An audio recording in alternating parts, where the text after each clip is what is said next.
Wow. Well, after listening to these stories, I think you might agree with me that these women are voices of our future, and we all believe so passionately that the world will be lifted when women lift our voices together and we begin to solve problems together. And we are going to take some questions from all of you. So we'll have some questions come through, and you can ask questions about the program, about World Pulse, about individual countries, anything that you feel that you would like to know. And so I think the first question that I'm going to take here is, how do you become a citizen journalist through World Pulse and do the 5-month training program? I'll just answer this one very quickly, and then if anyone wants to answer a little bit more about your experience, we can do that too. If you're interested in becoming a correspondent through World Pulse, we conduct a program annually. We select 30 women from around the world, and we've just completed our application phase for this year, but next year we're going to start it again in August. So go to worldpulse.com and you can check the Voices of Our Future page to find out more about the program, to find out if you're eligible, and we will be starting the process again next year. And it is a 4-week application process where you learn about the basic principles of Web 2.0 and basic principles of journalism, and you speak about your story, you speak about your leadership, and then you interact with all of the women applicants from around the world. It's quite a fun process, and a lot of the applicants say that they wish it didn't end because it was so fun to interact like that. That's where you can go to check out more about it. And it would be great to have each of you just speak a little bit about how you found the program and what I see another question coming down the pipes here too, which is how can the journalism benefit women in developing countries? And if you could just speak about how did you find World Pulse, and then a little bit about what's changed for you from the program. What benefits did you yourself personally experience by doing it? Sunita? Yeah, first, when I joined World Pulse, I submit my journal, and suddenly I start getting several messages and comments from the like-minded people, like saying that, hi, I like your profiles, and I'm also interested to work like you. I want to work like you. I have the same vision. So can you please comment? Can you please tell me the details of what you are doing and how you are doing that? Because I'm very interested. And we start commenting each other and supporting each other, and trying to get what we want to do together. We did that. Then after I joined World Pulse, we have various sections, like we have a resource exchange where we can get several opportunities and information. So I got several opportunities from the World Pulse. First, I get chance to go to London to attend one international youth conference called One Young World, and where we discuss about several issues on global warming, poverty, gender discrimination, and also secondly, I got chance to win $1,000 to do a project in Nepal. That is, I did a free health clinic and a street drama in Nepal. Then also, while browsing World Pulse and when I was using it, I find many like-minded people, and I have a friend from Ghana. I have never been that place. Her name is Gifty. I'm coordinating with her for the train coach membership programs where we train and coach the blind and dumb girls. I have never saw them, and I have never been to Ghana, but we still are working, and I'm coordinating that one. And we have got chance to network with people from different places. Like I have friends from Bolivia, I have friends from Philippines, and like across the region. We have friends from across the region. When I was young, even my neighbors, my friends, they did not, even my family member, they did not want to hear what I wanted to do, but now I have everyone from all around the world waiting to hear me, waiting to hear my voice. So that is all from Wallfalls. All this thanks goes to Jensen Alarsen, who created this wonderful, strong and powerful platform where we can stand up and speak out for the truth. Thank you, Sunita. Just want to get some clarification here too, but and it's to the entire World Pulse team and all of our supporters of how this happens, is how a vision comes to life with a whole team of people.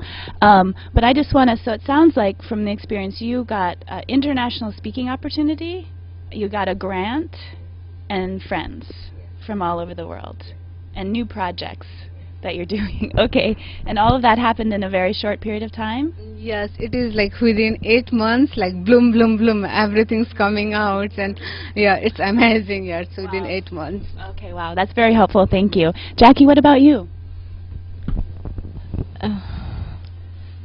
Well, to begin with,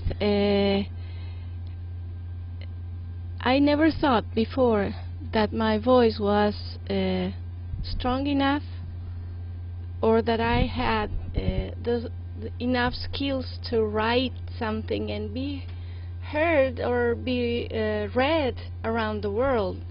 It was something so hidden for me. I never thought of it as possible. Then I met my mentor, Yvonne Ryan, and she told me, you can do anything you want in the world. If you want to let the world know what you are and who you are, it's because it's meant to be. So start writing and do it now. And I go, I can't, I don't know. And she says, no, you can do it, and we will do it together. And then again, after so many years, I was claiming my voice again. And I was claiming it through a global platform, through an immense place that gave me the opportunity that today I don't only have friends, correspondents all over the world, like my friend Olutosin from Nigeria. Hi, Olutosin. Or Halima from Sudan. Hi, Halima. Like that, I have more than 30 countries all over the world where I can get there and have someone waiting for me as my family, because we don't only become friends, but we're like sisters, claiming our voices, our power, and empowering women through our writing all over the world.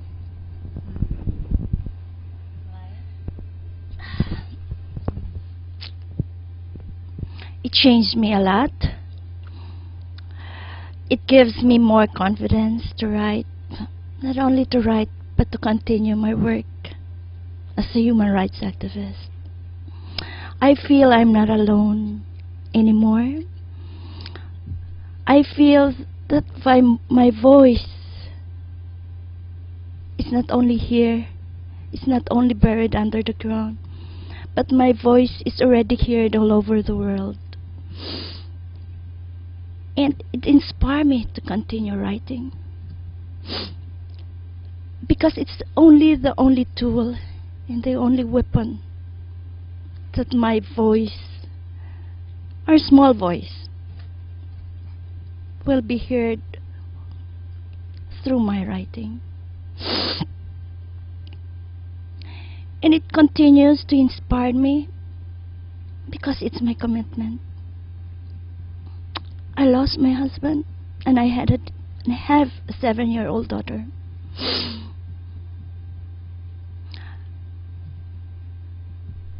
My husband that had been missing 20 years ago, the last word and the only words that I heard from him when we were together was, I want you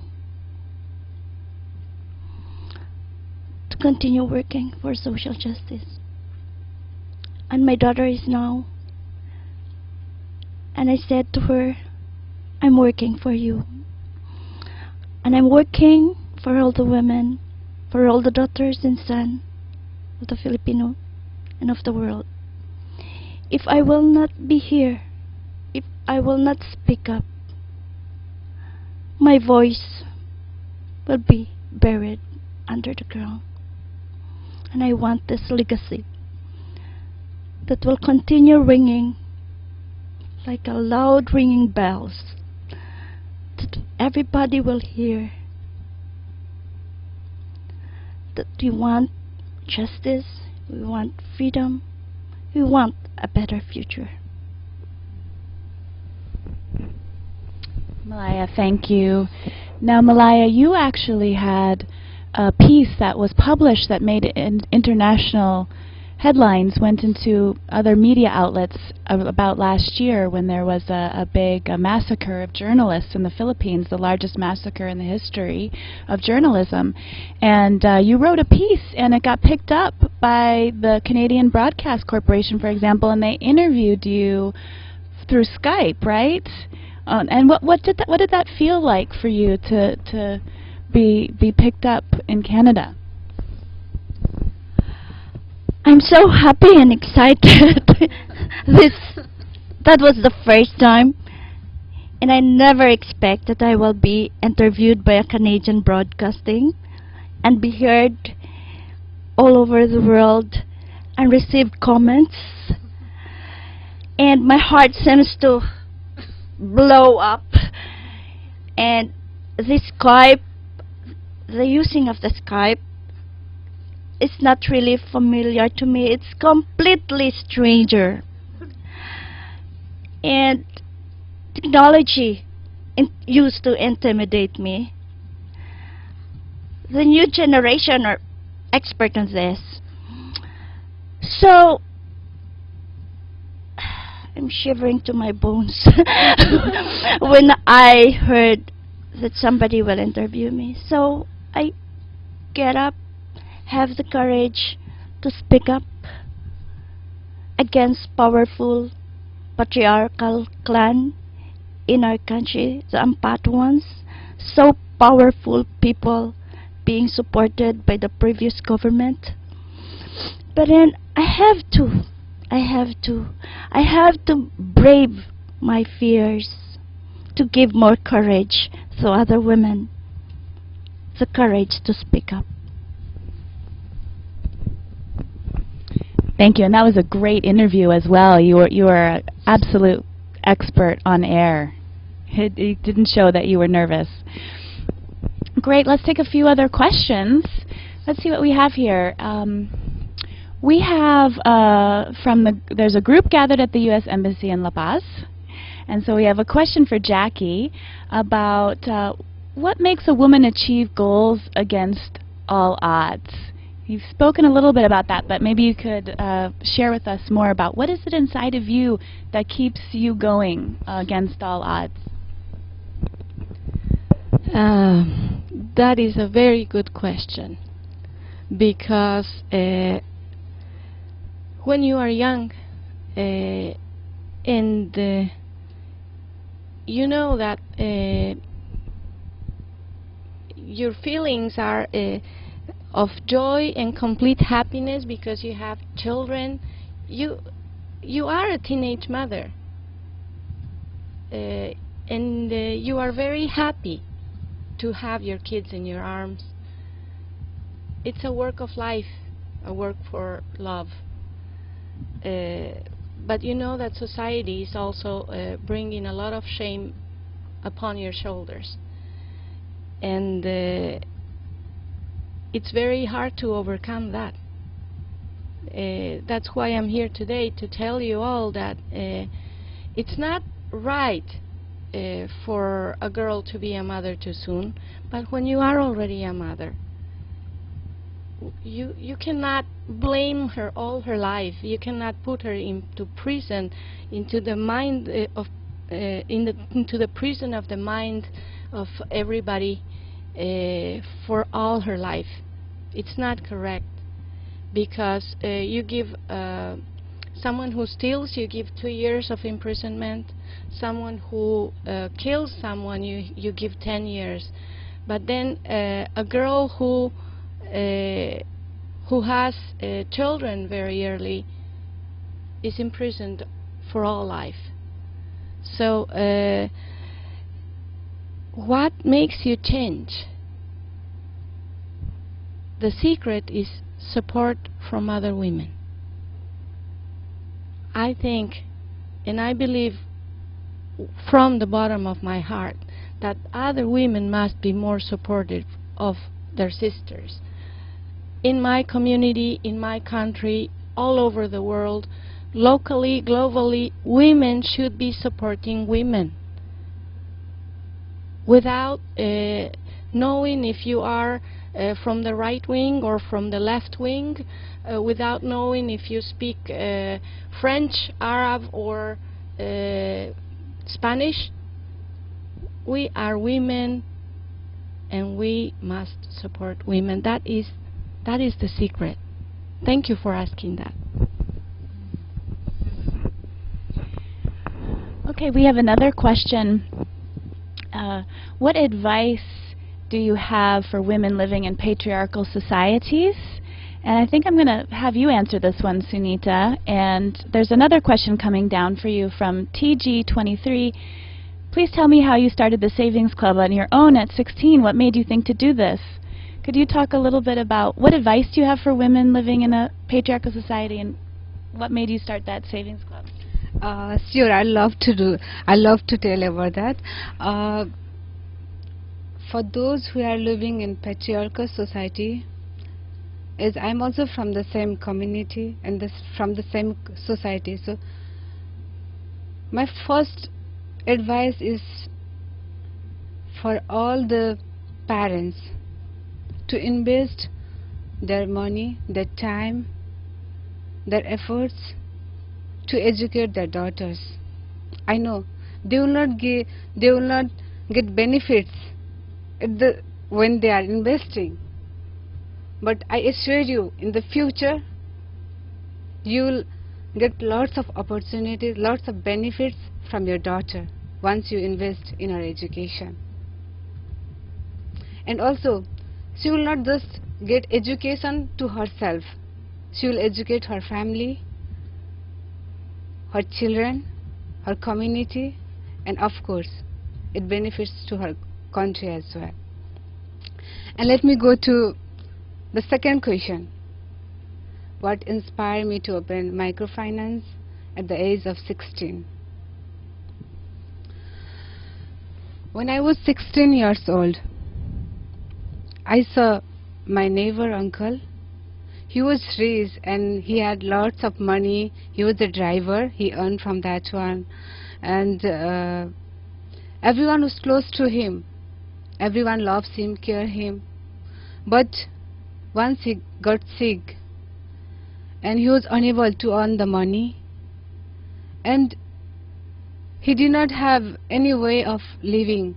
They don't have big land. They don't have any other way to survive. So at that time, his wife, she went door to door asking money for his treatment and ensuring them she will return back once he start working and once her husband recover from the sick. But no one listened to her and no one supports her financially. And finally, after a couple of days, her husband died. And this makes me think, at least if we have a group of women where we can save every month, like not a big amount, a small amount, and can take that money in our emergency whenever we need. We don't have to go door to door asking the help, and no one have to give up their life for the lack of money for their treatment. So that makes me think, and I started the microfinance. It was not easy for me. We started saving 10 rupees, which is about $0.05. It was a very small amount. We started saving that with 10 women, and they all were poor women, and it was very hard for me to gather every month and save those money, because they were working in a field and I have to go to a field where they are working, searching for them hours and hours, and sometimes I have to search where they are, because my village is a small village where people depends on farming, and that is the way of their living. And if you don't have land, you go to work. So I have to search that. It was not easy for me, but we did it, and we give the loan to our members, and they all are women.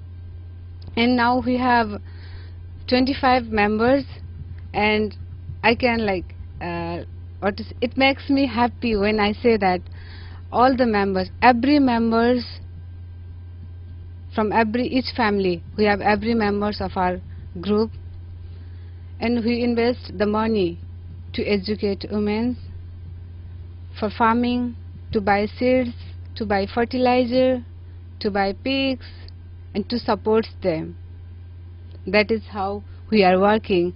And previously, who did not listen to us, we ignored the women. Now they are loving their mother, their sister, their wife, because the members of our group, they can take the loan when the family needs to grow seeds, and it makes them happy, and it brings the peace and solidarity within the family and the love within the family. So that is how it started. Thank you, Sunita. Wow. Let's take a few more questions. We have another question here from Estelle in Abidjan.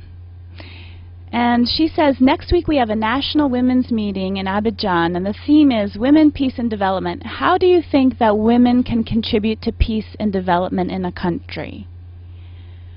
Malaya, would you like to take this one?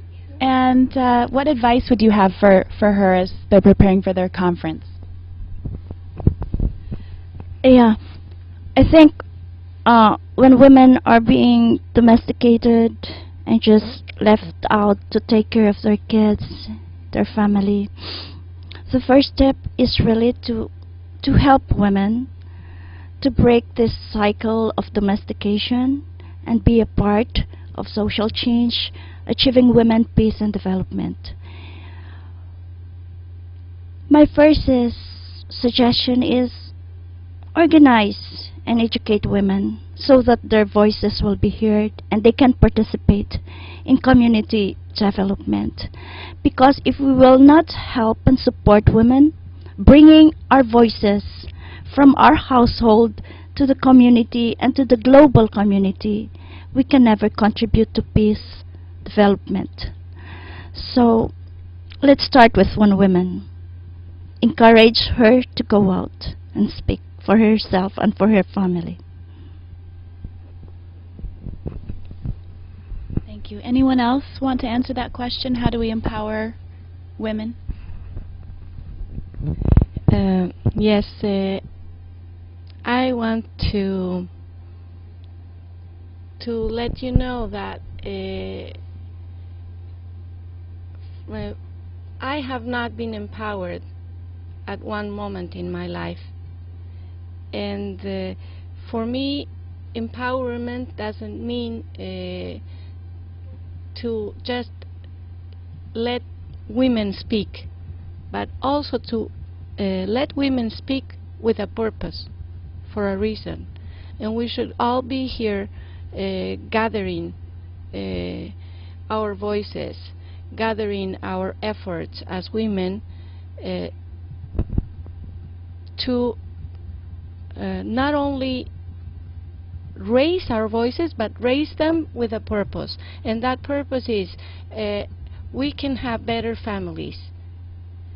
Through better families, there's a better world. And it's only a better world through better families. So we as women need to make our contribution for better families in economically supportive aspects. Thank you, Jackie. We have, I'm going to take one last question before we ask the final question about our visions. But we do have a great question here from Moro John, who says, I'm from Cote d'Ivoire, and I have a question. Could you give me some advice on how to empower women in Africa, given that most of them are illiterate? How in the world can we reach and empower women, and also through the technology, when they can't access it, or they're impoverished or illiterate? How can we do that? Sunita, you want to start with this one? Yes, sure. The first thing, what I'm doing, I think this can be the example. The first thing what I'm doing for the illiterate women is, I go to my community, and I'm the correspondent of World Pulse. So what I do is, I interview them, I ask them questions, how they are, what challenges they are facing, and what the government need to do for their to create better opportunities and to empower them. So I ask several questions and write to them so that they can have their voice heard, and we can represent them. We can be a representative for the illiterate women. So that is what I'm doing.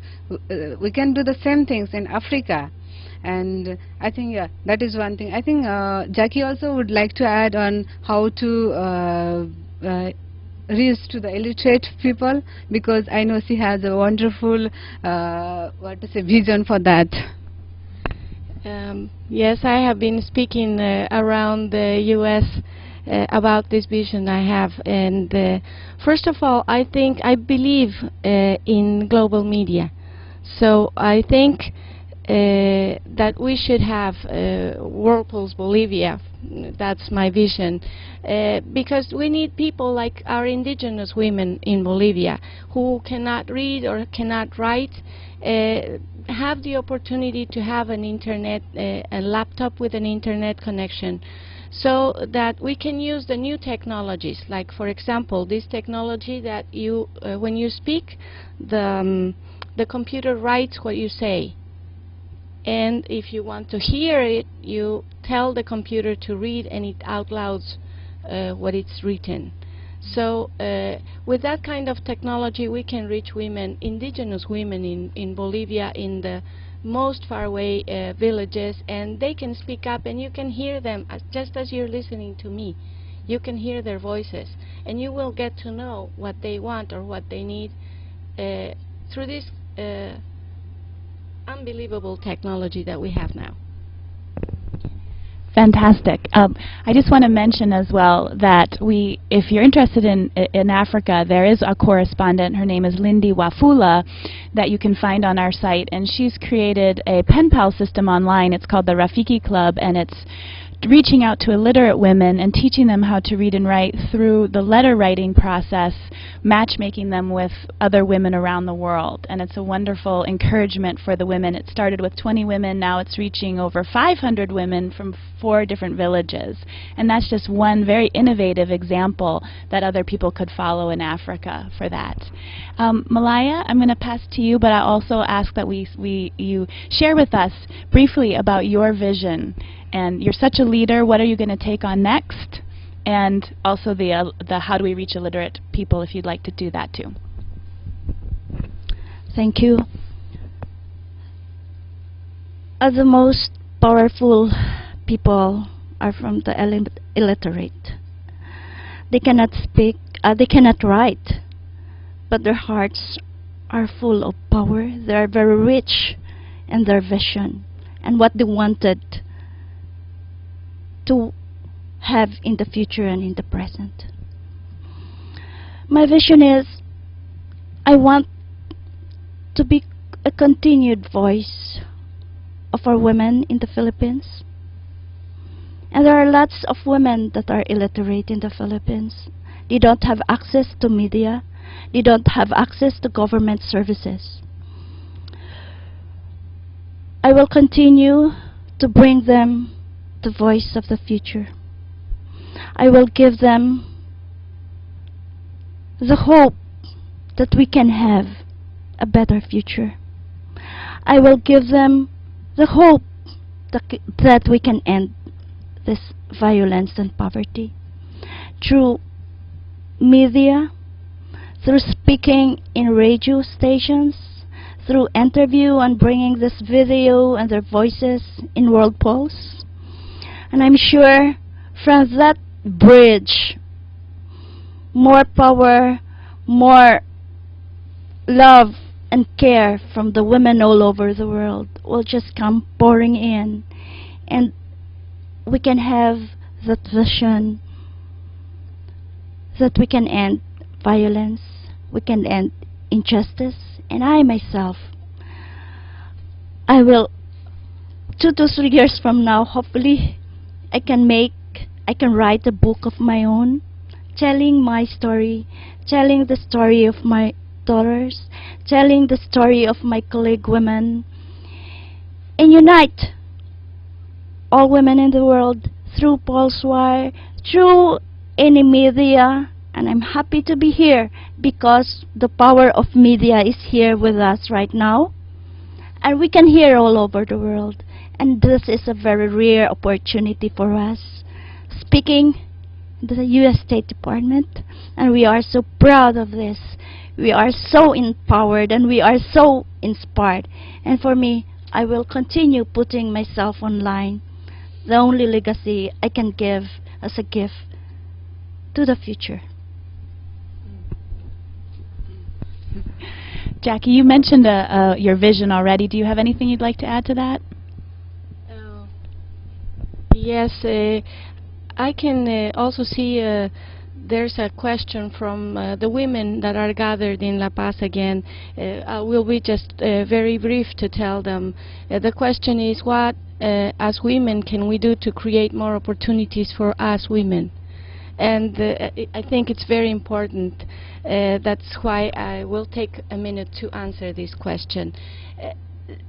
Women for women, that's so lovely. In my country, especially in Bolivia, we know that we have been very divided. The last 15 years have been terribly dividing women into women of this color, women of this party, women of this side of the country, women of that side, and we need to be united. We need to lower all those barriers down, and we need to be women. And working women for women, we will find opportunities because we will be hearing what is being said. We will not be looking at the face who is talking, speaking up at the time. And about my vision is having World Pulse Bolivia really soon, as soon as possible, so we can speak up also in Spanish and in the various indigenous languages that we have in my country. Thank you. Sunita? I have a very big vision and multi-vision, but yeah, it's a vision to empower women from my patriarchal society. My vision is to open an NGO, and it will perform several tasks. One is to educate women, because I think that if we educate, then only our voice can be heard and we will be empowered. The second is to make them economically strong through microfinance. Although I have not opened any NGO, but I have already 3 microfinance running. So yeah, and the third task is to have a group of legal people where they can have the free case for women who has been discriminated and who has gone through the violence, because there are women who has gone through the violence but they cannot afford to go to the court. So I'm planning to have them free case. And last but not the least, task is to mass mobilize and have a networking within the country and outside the country, where I'll be coordinating with Yansina and some other people to coordinate out of my country and there will be every members from each community who will be coordinating us and helping us to know what's going on in the community and the need of the community, and who will be coordinating with the outside world. Yes. Wow, I think if you could just imagine what our world would be like if all of these visions came true. Well, if you have more questions for Jackie, for Sunita, or Malaya, you can actually find them online on World Pulse. So you can go to World Pulse, you can learn more about the program, you can connect with them, you can ask them questions or comments, is that right? If you have more questions directly. So we encourage you to do that. And we'd just like to thank everyone out there for listening. We'd love to thank the State Department for having us here. It's a great opportunity, and we believe so strongly that the security of the country of the United States will be improved and strengthened by listening to women and helping women connect and raise their voices around the world as well.